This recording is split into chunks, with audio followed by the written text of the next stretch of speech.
Good afternoon, people of the UK and the Shire and Poland and other places of Europe. America, we have got people in America as well, so people of the world. We have got the next episode of chapter 7 of the Enchanted Wood. Gonna have a swipperoo today because my able assistant, Miss Tinker Quick, is going to do the reading today. So we've got Beth make some toffee for Moonface. So every other day I'm going to read them, but with Molly, Daddy's going to be reading them. Absolutely, and you've got to do all the voices. You can't. Absolutely, you know, if you're going to take the professional. But I might do different voices. Absolutely, that's fine. Yeah, that's fine. Just a forewarning for the weekend. I think we've said we'll do Enchanted Wood during the weekdays. The weekend will be what last weekend was picture book stories, but we came up with the idea this morning, and Mrs. Wilson from school going to be a competition now. So we're going to be doing a competition. Yeah, in fact, you say it. That'll be easier. So basically. Well, flip it around. Oh, well. Otherwise, so basically we are... Oh, thank you. So we're going to get you, and that means you. You. We're going to get you guys. Not me. You, the viewing public. Yeah, you. We're going to get you to be writing your own story. We will pick one. I don't know how we're going to post them yet. Like, we haven't worked that out yet. Sure. But not the details. Just, depends how many we get. But we're going to pick a book, a story that you guys have written. And we are going to read that one at the weekend. Hurrah. What a tremendous idea. So exciting. Yeah. Yeah, I think we'll pick two. One for Sunday, one for Saturday, one for Sunday. We'll see how long. See how many people do them and or how long and short they are. Yeah, they could be like 2 chapters. Right. Okay. So you're going to do the voice. Yeah. I am in charge of the highly responsible job of filming the words. Right. Okay. Beth makes some toffee for Moonface. Okay. Beth makes some toffee for Moonface. The children talked about nothing else but the faraway tree and its strange folk for days after their adventure. Beth said they must certainly keep their promise to take Toffee to Moonface. Promises must never be broken, she said. I will make some toffee if Mother will let me have the sugar, syrup and milk. Then when it's done you can take it to Moonface, Joe. Mother said they could make toffee on Wednesday, after she had been to the shops. So on Wednesday, Beth set to work making the best, sweetest, chewiest toffee she could.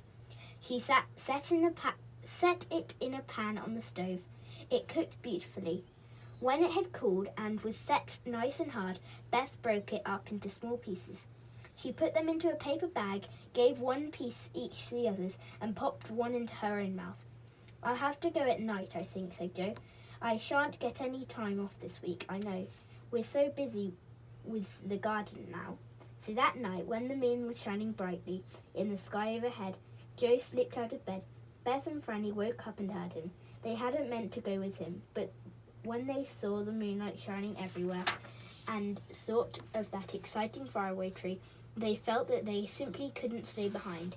Wouldn't you have felt that too? They dressed quickly and whispered through Joe's door. We're coming too, Joe. Wait for us. Joe waited, then they all three slipped down the creaky stairs and out into the moonlit garden. The shadows were black indeed, just like ink. There was no colour anywhere, only just the pale, cold moonlight. They were soon in the Enchanted Wood, but dear me, it was quite different now. It was simply alive with the people and animals. In the very dark parts of the wood, little lanterns were hung in rows. In the moonlit parts, there was no lanterns, and a great deal of chattering was going on. Nobody took any notice of the children at all. Nobody seemed surprised to see them, but the children were most astonished at everything. There's a market over there, whispered Joe to Beth. Look, there are necklaces made of painted acorns and brooches made of wild roses. Brooches. Brooches. Brooches. That's a funny word. Brooches made of wild roses. But Beth was looking at something else. A dance going on in the moonlit dell with fairies and pixies chattering and laughing together. Sometimes, when they were tired of dancing on their feet, patterns would fly in the air and dance there in the moonlight. Franny was watching some elves growing toadstools as fast as the toadstool grew. An elf laid a cloth on it and put glasses of lemonade and tiny cakes there. It was all like a strange dream. "Oh, I am glad we came," said Beth in delight.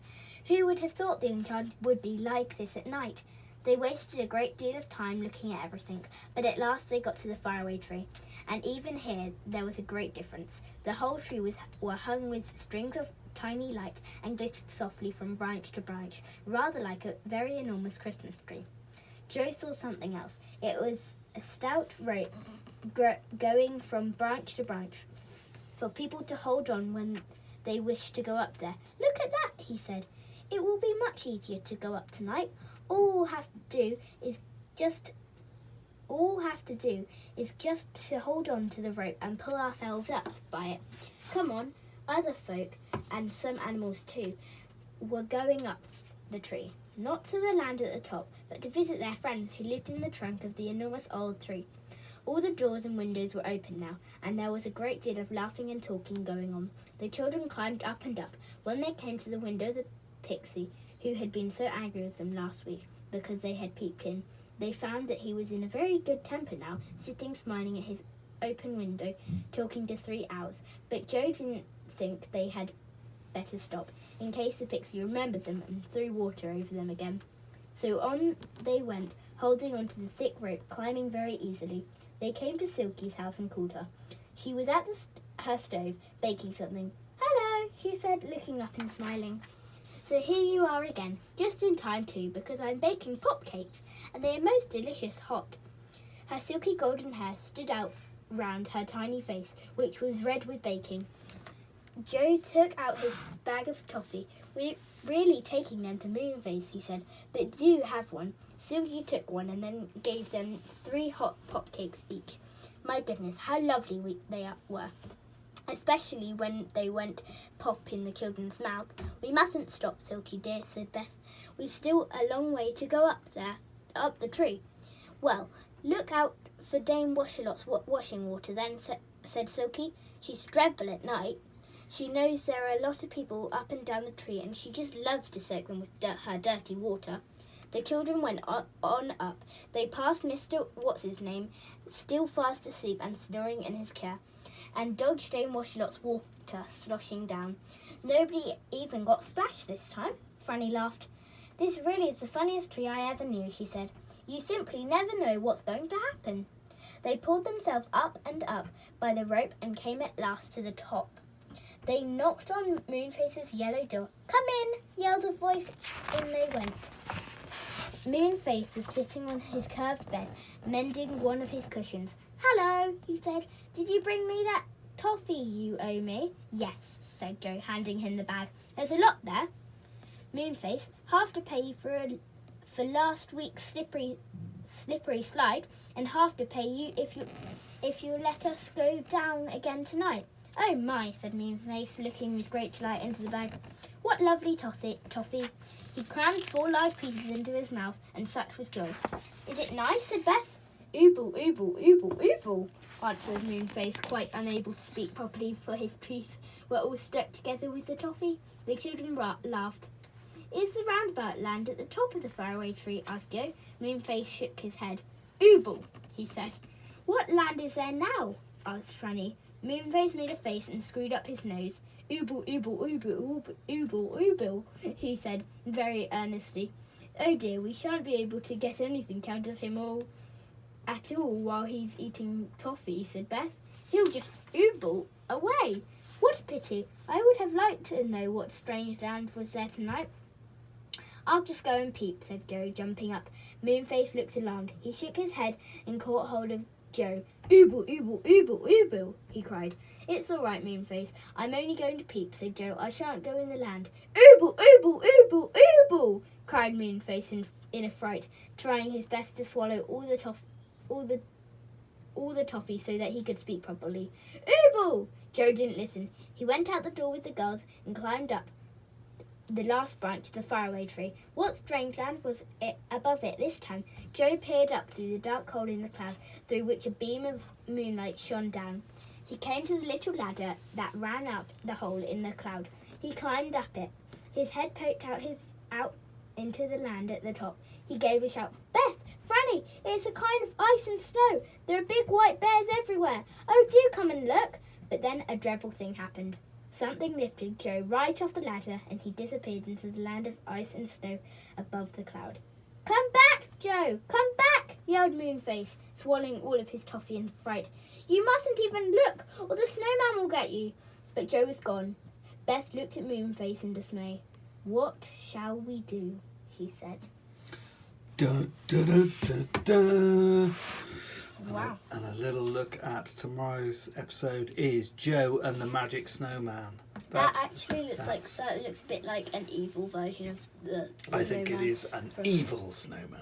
Like the snowman from the Snowman and the Snow Dog. It looks like that snowman, but evil. But evil. Okay, well done. Nice reading. Right. I think we're probably done, haven't we? Yeah. Yeah? Okay. I Until think we so. return tomorrow. Make sure you start writing your stories. Yep, start writing your stories. Yeah. Cool. Thank you very much. Everybody have a fabulous day.